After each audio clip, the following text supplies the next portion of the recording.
Pendant cette période de confinement, la rédaction de La Tribune a choisi de donner la parole aux créateurs, indépendants, salariés, chefs d'entreprise, avec ces lettres du confinement. Vos enseignements reçus lors de cette crise économique et sanitaire sans précédent.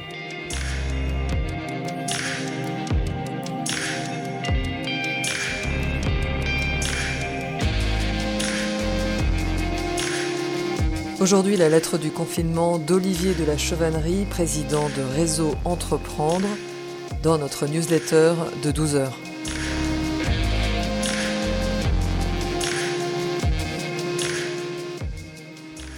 La crise sanitaire que nous subissons aujourd'hui demande que l'on s'arrête, que l'on réfléchisse et écoute notre monde qui change. Ce moment inédit doit renforcer la demande des citoyens et des consommateurs pour une Europe plus unie, mais surtout pour une économie qui devra privilégier la proximité et le partage dans un monde en mutation. Nous sommes aujourd'hui dans une crise sanitaire. Elle ne doit pas se transformer en crise économique. Nos politiques ont su tirer les leçons du passé et sont en train d'engager partout des plans de soutien massifs pour éviter 2008 et plus loin encore la Grande Dépression de 1929. Les crises économiques exacerbent les tensions et renvoient trop souvent les nations dos à dos avec des risques d'escalade qu'il convient à tout prix d'éviter.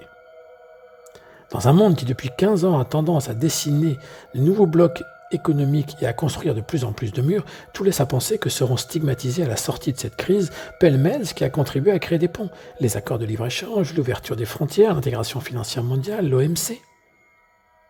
Pour éviter que notre monde se referme et qu'il ne cède aux instincts de crainte et de repli, il nous faut d'une part avoir une Europe unie qui protège ses citoyens et ses consommateurs, et d'autre part, entendre l'aspiration des nouvelles générations à prendre soin d'un monde en mutation.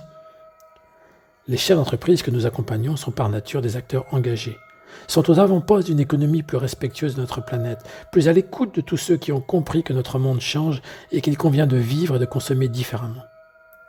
Cette crise sanitaire que nous traversons est en train de nous rappeler malheureusement, à nos dépens, qu'il est impératif que nous fonctionnons avec plus de bienveillance, plus de partage et plus de proximité, pour une économie plus inclusive.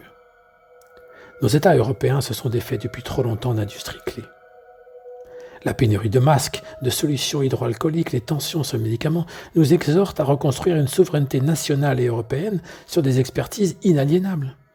Dans notre cas d'espèce, la santé est une industrie vitale, capitale pour notre sécurité sanitaire, qui subit les coups de butoir des politiques publiques depuis 30 ans, car elle est traitée essentiellement sous l'angle des prix, alors que l'on voit bien aujourd'hui que d'autres enjeux sont à considérer. Dans de nombreux secteurs, nous devons retrouver ici des industries nationales ou européennes, à même de nous autosuffire et de rayonner. Il y a une demande forte des Européens à plus de protection, plus de sécurité dans un monde heurté par des soubresauts géostratégiques de plus en plus fréquents. L'Europe doit être à la fois le rempart et le bras armé d'une industrie forte et indépendante. L'Europe est notre pôle de stabilité et d'équilibre. Cette crise sera un appel à retrouver des circuits courts que beaucoup de Français plébiscitent déjà. Nous avons atteint les limites des grands mécanos d'échanges mondiaux, parfois insensés. Il nous revient de construire des projets plus locaux, gages de proximité, d'écoute, d'économie, dans nos déplacements, de sobriété dans nos consommations. Déjà, on voit réapparaître les épiciers ou les boulangers ambulants dans nos campagnes ou des projets industriels en circuit court. Des fonctionnements que la modernité avait abandonnés.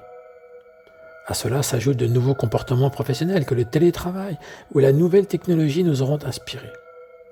Il y aura dans cette nouvelle économie de l'opportunité locale, ceux qui sauront être au rendez-vous des nouveaux modes de travail, de fonctionnement et de consommation. Ceux qui sauront se montrer attractifs pour les salariés, pour les nouveaux talents et pour le consommateur. Et il y aura les autres. Cette crise montre également que nos paradigmes des chefs d'entreprise ont changé. Je suis frappé de voir dans cette situation inédite comme les entrepreneurs ont bien souvent devancé les recommandations de l'État en demandant à leurs collaborateurs de rester chez eux. Preuve, s'il en était besoin, que prendre soin de leurs salariés et de leurs familles est la priorité. La santé de leurs collaborateurs, de leurs clients, de l'environnement est une préoccupation qui n'a cessé de croître depuis 20 ans. Elle illustre la pensée des nouveaux entrepreneurs que nous accompagnons chez Réseau Entreprendre, qui n'envisagent plus de grandir sans tenir compte de leurs équipes, de leur écosystème, de leurs consommateurs et de leur planète. Ils assument leur choix de préserver la santé de leurs salariés avant la santé de leur entreprise. Il y a dans cette économie du circuit court et de l'impact social et environnemental des gisements de croissance significatifs sur lesquels l'Europe doit accélérer. Cette crise nous rappelle aussi que nous ne pouvons pas nous passer des produits de la terre. La psychose globalisée partout dans le monde d'une pénurie alimentaire, la mobilisation de nos agriculteurs et de nos industriels nous rappelle utilement que la terre est notre mère à tous. Il convient là aussi d'en prendre soin et d'en tenir compte pour l'avenir. L'agriculture n'est pas un marché banalisé, elle ne peut pas s'accommoder de toutes nos lois du libre-échange. Chez Raison Entreprendre, nous avons l'habitude d'affirmer que l'important, c'est la personne. Cette maxime nous tient lieu de sauf-conduit dans le développement de nos projets. Il nous faudra agir demain avec plus de partage, plus de proximité et plus de solidarité dans ce monde qui change. Les nouvelles générations le veulent plus bienveillant et plus solidaire, inspiré par plus de partage, comme le martelait André Mullier, fondateur il y a 33 ans de Raison Entreprendre. Partage du savoir au travers de l'information et de la formation. Partage du pouvoir, la décision doit se prendre au plus proche du terrain, selon le principe de subsidiarité qui nous est cher. Enfin, partage de l'avoir au travers de politiques élargies et renforcées d'intéressement et d'actionnariat salarié. À cela s'ajoute une nouvelle dimension de la communauté. Il y a dans cette crise une exigence de plus de collectif. Nous ne vaincrons le virus qu'au prix d'un respect commun des consignes. C'est aussi la conclusion à laquelle nous conduit la situation économique actuelle. Il y a un appel à prendre soin de son écosystème, à ne pas abandonner ses fournisseurs, à ne pas laisser de côté ses parties prenantes. La responsabilité du chef d'entreprise est appelée à se manifester pleinement en prenant en compte sa communauté de destin, car nous sommes tous liés, vaincre ensemble ou décliner. L'élan européen doit avoir une action déterminante pour entendre l'appel des citoyens à plus de protection et d'indépendance économique dans un monde constitué de blocs puissants. Elle doit aussi écouter les nouvelles générations qui nous appellent avec sagesse à plus de proximité et de sobriété pour inventer une société plus respectueuse et plus équilibrée.